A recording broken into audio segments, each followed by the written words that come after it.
ಇದೀಗ ಬೆಂಗಳೂರಿನ ಇತರ ಪ್ರಮುಖ ಸುದ್ದಿಗಳನ್ನ ಫಟಾಫಟ್ ಅಂತ ನೋಡೋಣ ಜಸ್ಟ್ 5 ನಲ್ಲಿ. ವಿಜಯನಗರದ ಅತ್ತಿಗುಪ್ಪಿಯ ಕರ್ನಾಟಕ ಪಬ್ಲಿಕ್ ಸ್ಕೂಲ್ನ ಕಾಂಪೌಂಡ್ ಶೀತಲಗೊಂಡಿದೆ. ಮರಗಳ ಬೇರಿನಿಂದ ಕಾಂಪೌಂಡ್ ಬಿರುಕು ಬಿಟ್ಟಿದ್ದು ವಿದ್ಯಾರ್ಥಿಗಳು ಸಾರ್ವಜನಿಕರ ಪ್ರಾಣಕ್ಕೂ ಸಂಚಕಾರ ತರುವಂತಿದೆ. ಇದರಿಂದ ಪೋಷಕರು ಮಕ್ಕಳನ್ನ ಆತಂಕದಲ್ಲೇ ಶಾಲೆಗೆ ಕಳಿಸ್ತಾ ಇದ್ದಾರೆ. ಶಿಕ್ಷಣ ಇಲಾಖೆಗೆ ಮನವಿ ಮಾಡಿದ್ರು ಯಾವುದೇ ಕ್ರಮ ಕೈಗೊಳ್ತಿಲ್ಲ ಅಂತ ಆರೋಪಿಸಲಾಗ್ತಿದೆ. ಗೋಡೆಗಳು ಯಾರ ಮೇಲೆ ಬಿದ್ದು ಪ್ರಾಣಹಾನಿ ಆದರೆ ಮಾತ್ರನೇ ಅದು ಕ್ರಮ ತಗೊಳ್ಳೋ, ಅಲ್ಲಿವರೆಗೂ ಕ್ರಮ ತಗೊಳ್ಳಲ್ಲ. ನೋಡೋಣ, ಬೀಳಿ ಅಂದ್ಕೊಂಡೇ ಇರ್ತಾರೆ. ಮಾಡ್ತಾ ಇದ್ದೀವಿ ಹೇಳ್ತಾ ಇದ್ದೆ ಹೊರತು ಇಲ್ಲಿವರೆಗೂ ಯಾವುದೂ ಕ್ರಮ ತಗೊಂಡಿಲ್ಲ. ಮೆಟ್ರೋ ನಿಲ್ದಾಣದಲ್ಲಿ ಪದೇ ಪದೇ ಅವಾಂತರಗಳು ನಡೀತಿವೆ. ಹೀಗಾಗಿ ಪ್ರಯಾಣಿಕರ ಮೇಲೆ ನಿಗಾ ಇಡಲು 326 ಹೆಚ್ಚುವರಿ ಭದ್ರತಾ ಸಿಬ್ಬಂದಿ ನೇಮಕಕ್ಕೆ PMRCL ನಿರ್ಧರಿಸಿದೆ.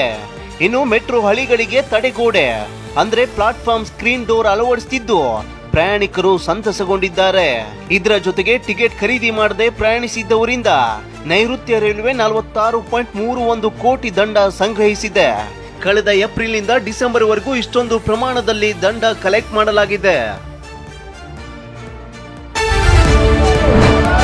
ಕೇಂದ್ರ ಸರ್ಕಾರ ಜಾರಿಗೆ ತಂದಿರೋ ನೂತನ ಹಿಟ್ ಅಂಡ್ ರನ್ ಕಾನೂನು ವಿರೋಧಿಸಿ ಆನೇಕಲ್ ತಾಲೂಕಿನ ಅತ್ತಿಬೆಲೆ ವೃತ್ತದಿಂದ ಗಡಿಗೋಪುರದವರೆಗೂ ಲಾರಿ ಮಾಲೀಕರು ಮೆರವಣಿಗೆ ಮಾಡಿದ್ರು. ಕೂಡಲೇ ಕಾಯ್ದೆ ಹಿಂಪಡೆಯುವಂತೆ ಕರ್ನಾಟಕ ಟಿಪ್ಪರ್ ಲಾರಿ ಮಾಲೀಕರ ಸಂಘದವರು ಆಗ್ರಹಿಸಿದ್ರು. ಬೊಮ್ಮಸಂದ್ರ ಕೈಗಾರಿಕಾ ಸಾರಿಗೆ ಮಾಲೀಕರ ಸಂಘ ಕೂಡ ಒತ್ತಾಯಿಸಿದ್ರು. ಹಿಟ್ ಅಂಡ್ ರನ್ ಕೇಸ್ಗೆ 10 ವರ್ಷ ಜೈಲು ಶಿಕ್ಷೆ, 7 ಲಕ್ಷ ದಂಡ ವಿಧಿಸಲಾಗಿದೆ. ಕಾನೂನು ಹಿಂಪಡೆಯಬೇಕು ಅನ್ನೋದೊಂದು, ಮೊದಲೇ ಒಂದು 5,100 500 ದಂಡನ 5,000 20,000 ಮಾಡಿದ್ದಾರೆ. ಅದು ವಿಡ್ರಾ ಮಾಡಬೇಕು ಅಂತ ನಮ್ಮ 2 ಬೇಡಿಕೆ ಕೇಂದ್ರ ಸರ್ಕಾರದ ಮೇಲಿದೆ. ಬೆಂಗಳೂರಿನ ಇಂದಿರಾ ಗಾಂಧಿ ಆಸ್ಪತ್ರೆಯಲ್ಲಿ ಮಕ್ಕಳ ಸಾವಿನ ಸಂಖ್ಯೆ ಏರಿಕೆಯಾಗ್ತಿದೆ. ಮಕ್ಕಳಿಗೆ ಸರಿಯಾದ ಸಮಯಕ್ಕೆ ಚಿಕಿತ್ಸೆ ಸಿಗದೆ ಸಾವನ್ನಪ್ಪಿರೋದರ ಬಗ್ಗೆ ಟಿವಿ9 ಜನವರಿ 14ರಂದು ಸುದ್ದಿ ಪ್ರಸಾರ ಮಾಡಿತ್ತು. ಈ ಬಗ್ಗೆ ಸರ್ಕಾರ ಎಚ್ಚೆತ್ತುಕೊಂಡಿದೆ. ಇಂದಿರಾ ಗಾಂಧಿ ಆಸ್ಪತ್ರೆಯಡಿ ಕಲಬುರಗಿ ಹಾಗೂ ಮೈಸೂರಿನಲ್ಲಿ 400 ಬೆಡ್ನ ಮಕ್ಕಳ ಆಸ್ಪತ್ರೆಯನ್ನ ನಿರ್ಮಿಸಲು ವೈದ್ಯಕೀಯ ಶಿಕ್ಷಣ ಇಲಾಖೆ ಚಿಂತಿಸಿದೆ. Indira Gandhi child institute like hospital ಬೇರೆ ಬೇರೆ ಕಡೆ ಸ್ಥಾಪನೆ ಮಾಡತಕ್ಕಂಥ ಅವಶ್ಯಕತೆ ಇದೆ. ಹಾಗಾಗಿ ನಾನು ಫೈನಾನ್ಸ್ ಡಿಪಾರ್ಟ್ಮೆಂಟ್ ಜೊತೆ ಚರ್ಚೆ ಮಾಡ್ತಾ ಇದ್ದೀನಿ.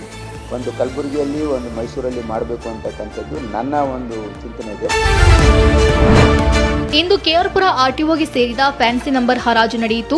ತಮ್ಮಿಷ್ಟದ ಫ್ಯಾನ್ಸಿ ನಂಬರ್ಗಳಿಗೆ ಕೋಟಿ ಕುಳಗಳು ಹರಾಜು ಕೂಗಿದ್ರು. 15 ಫ್ಯಾನ್ಸಿ ನಂಬರ್ ಹರಾಜಿನಲ್ಲಿ ಸಾರಿಗೆ ಇಲಾಖೆಗೆ 30 ಲಕ್ಷ ಆದಾಯ ಬಂದಿದೆ.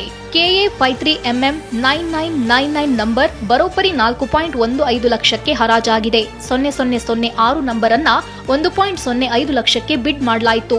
5555 ನಂಬರ್ 65,000ಕ್ಕೆ ಹರಾಜು ಮಾಡಲಾಗಿದೆ.